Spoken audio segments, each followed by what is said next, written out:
పార్టిసిపెంట్స్లో ఒకరొచ్చారు. అంటే నేనొచ్చాను, నీలవేణి రాలేదు.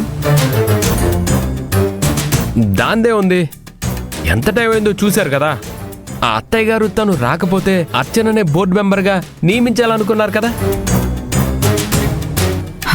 కోటి, నువ్వు మాట్లాడుకు. ఇక్కడ సిచ్యువేషన్ వేరేలా ఉంది. చూద్దాం, ఓటింగ్ అయితే స్టార్ట్ చేద్దాం. నీలవేణి బోర్డు మెంబర్గా ఉండాలనుకునే వాళ్ళు ఎంతమంది ఉన్నారో, అర్చన మెంబర్ అవ్వాలనుకునే వాళ్ళు ఎంతమంది ఉన్నారో తర్వాత మన రిజల్ట్స్ చూస్తే తెలుస్తుంది. కరెక్టే, కానీ నా కొడుకు తారక్ కూడా ఇంకా రాలేదు. నీలవేణి గారిని తీసుకొద్దామని వెళ్ళారు కదా మేడం. ఎక్కడుందని తీసుకొస్తారు? భయంతో పారిపోయి ఉంటుంది. ఇలాంటి పెద్ద పొజిషన్లో ఉండాలి అంటే ధైర్యం ఉండాలి. భయంతో పారిపోయేలాగా ఉండకూడదు. అయితే ఈరోజు ఎలక్షన్ అయ్యేంత వరకు రాదంటావు, అంతేనా? వచ్చేలా ఉంటే ఎప్పుడో రావాలి. మీరు స్టార్ట్ చేయండి. ఓకే,